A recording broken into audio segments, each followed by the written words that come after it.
Again, our lesson today is box plots, but sometimes called box and whisker plots. We're going to learn how to create the box plot, and we're also going to interpret like box plots. For prior knowledge here, it says the salaries in thousands of employees in a certain company are shown below. You guys are supposed to determine the first quartile or Q1, the median, the third quartile or Q3 for the salaries. So as a reminder, you have to first put the numbers in order from least to greatest. And then the median is the middle number. And then the first quartile, Q1, is the median of the lower half. And then Q3 is the median of the upper half. Okay. This is prior knowledge. We did this already, so I want you guys to take a few minutes to go put this in order. Go find your three values.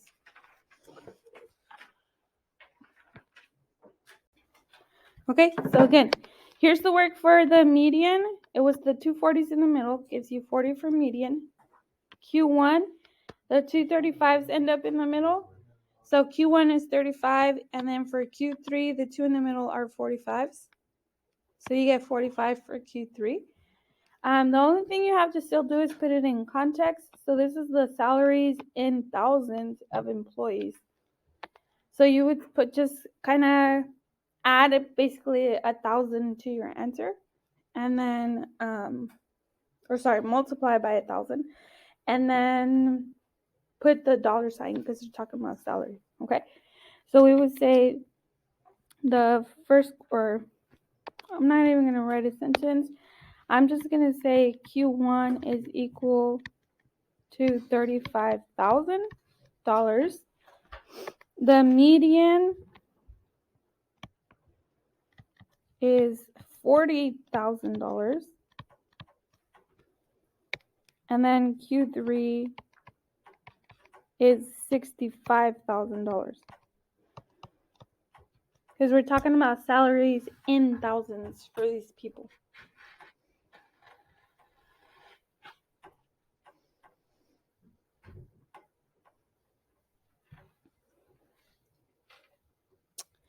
All right. So we're going to need to know how to do this Q1 and Q3 and median for the box plot today, which is why I'm having you guys review how to do these. All right, so for concept today, we're going to learn again about box plots. So a box plot can be used to show how the values in the data set are distributed along the number line. You guys need 5 values to create a box plot.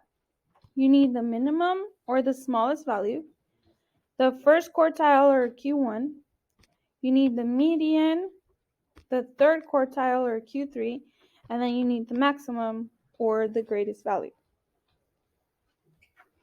Okay, so in a box plot, this very beginning of the whisker is the minimum.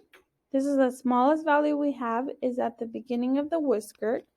And then we have this box here. So the box is created by the quartiles. Q1 is the beginning of the box. Q2 or the median is the middle of the box. And then Q3 is the end of the box. And then the other whisker stops at the maximum. So this is, again, called a box and whisker plot because we have a box created by the quartiles, and then your min and your max goes out to the whiskers. And then we always have a number line attached to a box plot. Then we have these steps here. So the steps to create a box plot, first put your numbers in order from least to greatest. And then go find your 5 numbers. The minimum, the Q1, the median, Q3, and the maximum are your 5 numbers. And then you're going to figure out an appropriate scale for your number line. And then you're going to put a line above your quartiles to create your box. And then a dot or a line above the minimum and maximum values to create the whiskers. Okay, so put them in order. Should always be step number 1. go find your 5 numbers, create the box with the quartiles, and then create the whiskers with the min and the max. So let's look at our first example here. It says we have the number of runs scored by a softball team in 20 games are given. You're supposed to construct a box plot for the distribution of runs scored by the softball team. So our very first step is put them in order from least to greatest. So take a few seconds, go put them in order from least to greatest.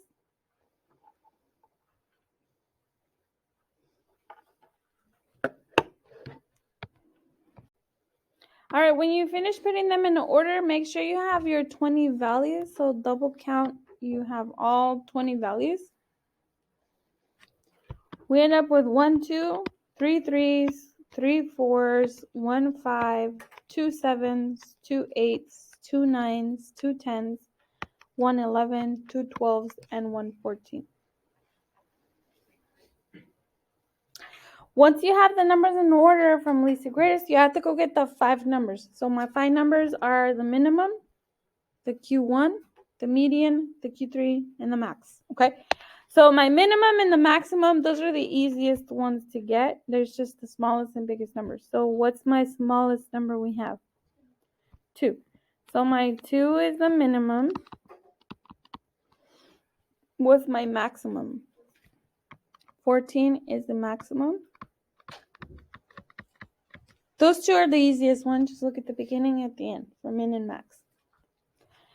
Then I still need the median, the Q1, and the Q3. So for the median, we cut the data in half. We have a total of 20 values. So what's half of 20? 10. So we're going to count to the 10th number. So 1, 2, 3, 4, 5, 6, 7, 8, 9, 10. So we end up with 7 on this side. And then if we count 10 in this way, you're going to end up with 8 in the middle also. So we have 2 numbers in the middle. We average those out. So what's 7 plus 8? And divide by 2 gives us 7.5, and that's our median. That cuts your data in half. So then we have 10 on this side. So what's half of 10? 5. So we count to the 5th number. So 1, 2, 3, 4, 5. But we also have 5 on the other side. So we end up with the 2 4s in the middle. Because this cuts 5 on the left, 5 on the right. So 2 4s, average those out. 8 divided by 2 is 4 for Q1. For Q3, you do the same thing. You have 10 numbers on the right side. So 10 divided by 2 is 5. Count the 5th number. So 1, 2, 3, 4, 5. I end up with the 10, and the one next to it is also in the middle because you have 5 on this side.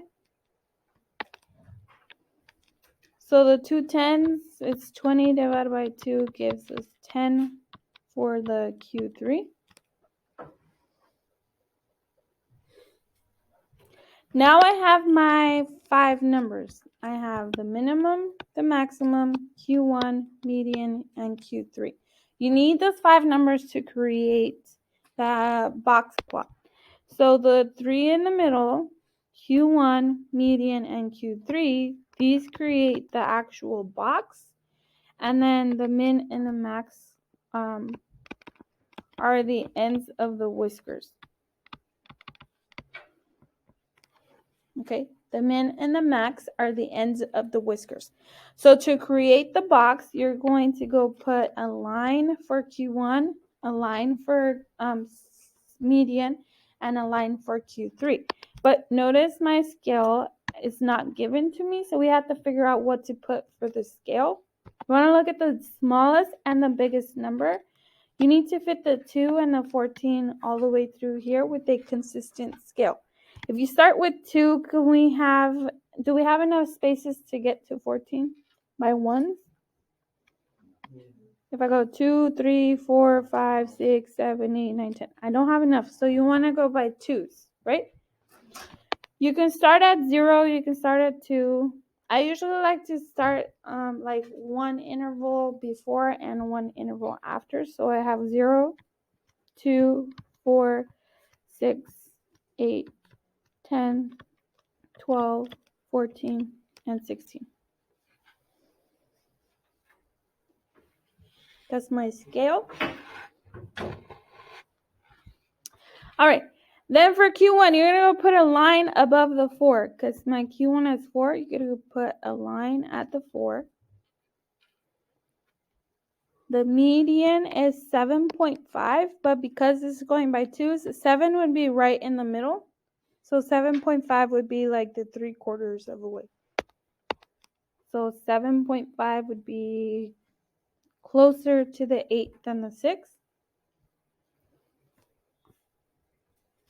And then the Q3 is 10. So at the 10, you're going to go put your other line. And those are the 3 lines for your box.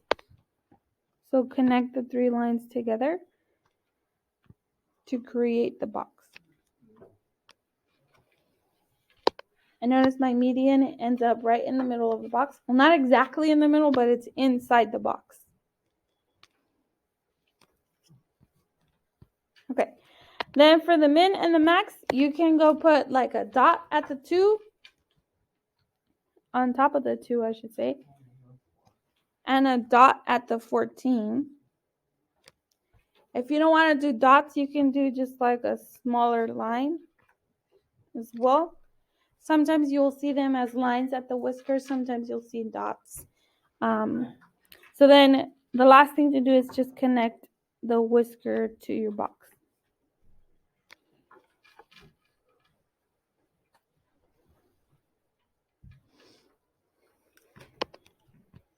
Okay. So that is the box and whisker plot. The only thing really, usually what you want to do is label what the display represents. So this is representing the number of runs scored by a softball team in 20 games.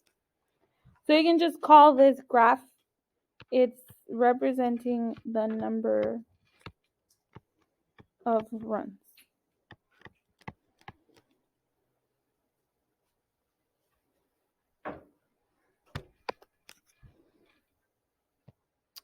The other thing that we usually have in a box plot, or not have, but we can see, is the distribution, like the shape. If it's symmetric, skewed left, or skewed right, we kind of look from the median to the end of the whisker. So if you look at the median to the end over here of the whisker, compared to the median to this end of the whisker, those are about the same. So we could say this is roughly symmetric. Okay. So this one would be approximately symmetric because we look from the median to the end of the whiskers. This is about the same on each side, so it's roughly symmetric. And I know I didn't ask you about the shape, but like if we're going to take the SBAC in the next 2 weeks or so, if it does show up, then you at least know how to answer that question.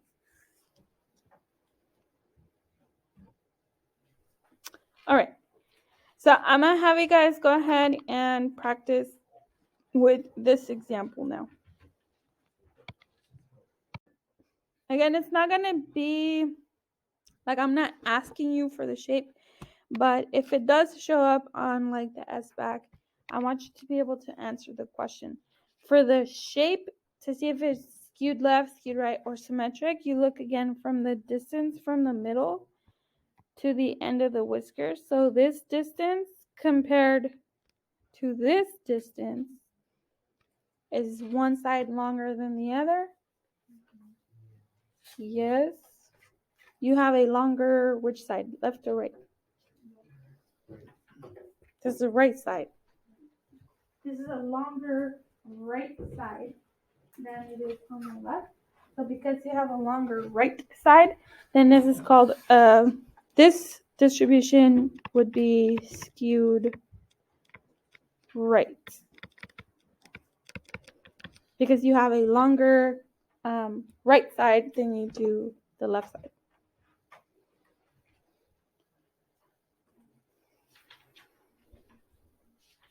And for that, you look from the median to the whisker to determine if it's like skewed left, skewed right, or symmetric.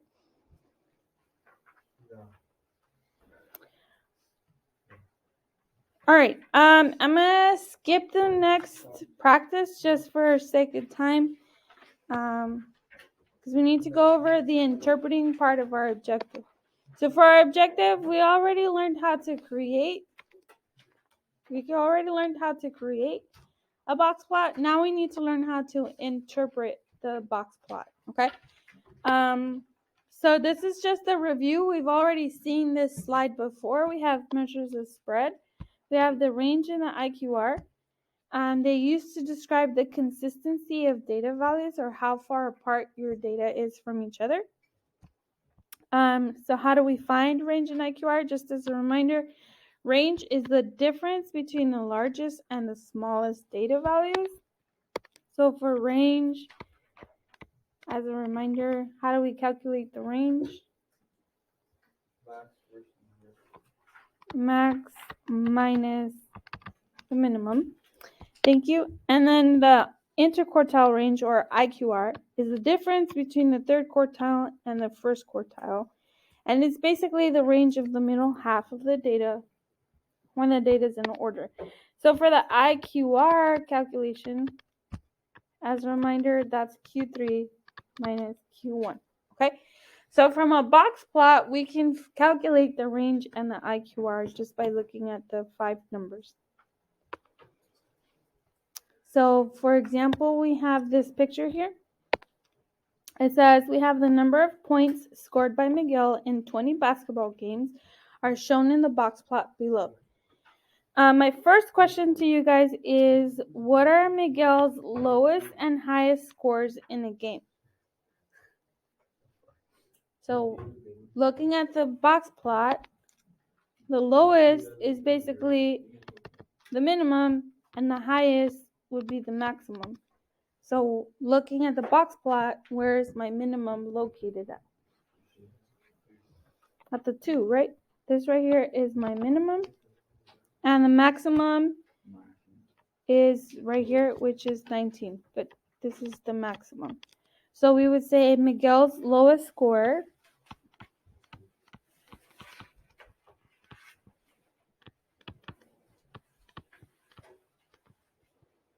was 2 points. And his highest score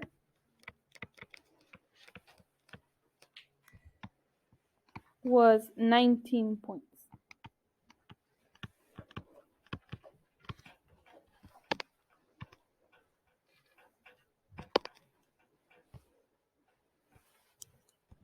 Okay. The next question says, what is the interquartile range for Miguel's scores? So interquartile range, remember, and that's the IQR.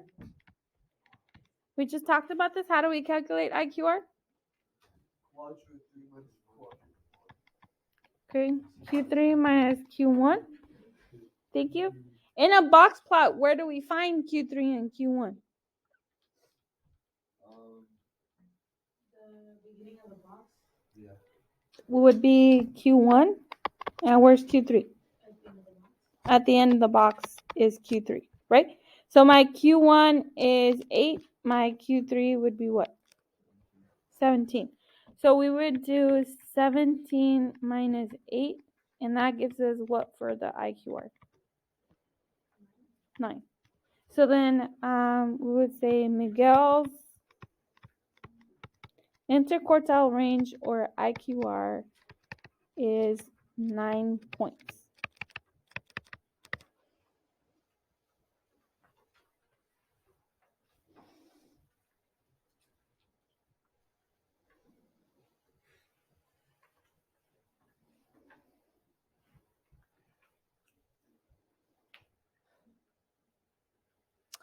All right, so let's look at another example.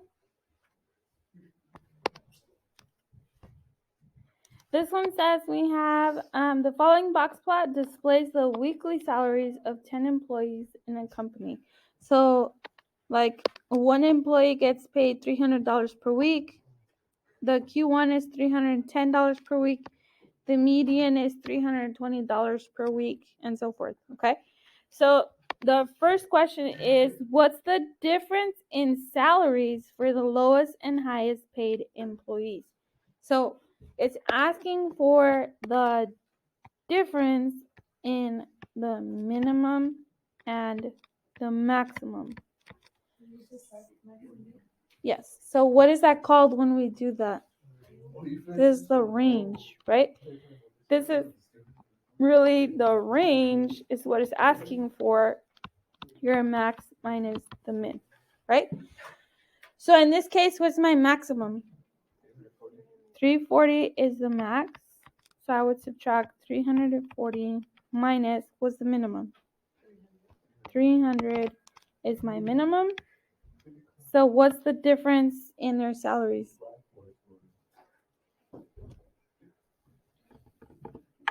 40. 340 minus 300 is 40. So that means that the highest paid employee gets paid $40 more than the lowest paid employee. Okay?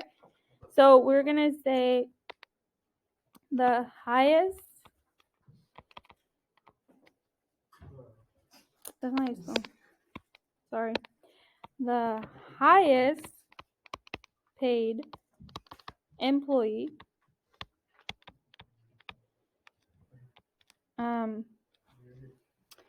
gets paid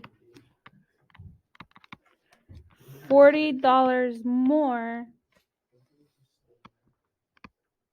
than the lowest paid employee.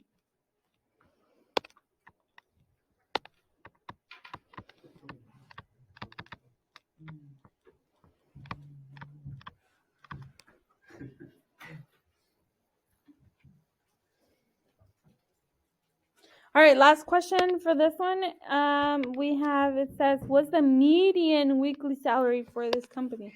So where do we find the median in the box plot? The middle inside the box, right? So inside the box, the line inside the box is the median.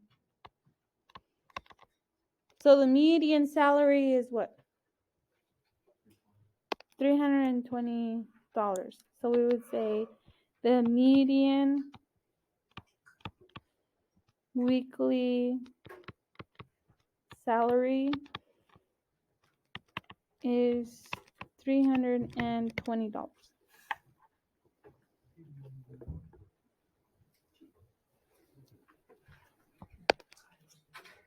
Okay. All right, so that's pretty much the end of the lesson. There is another practice problem, but I'd rather you guys spend the last 8 minutes or so to do the assignment in class.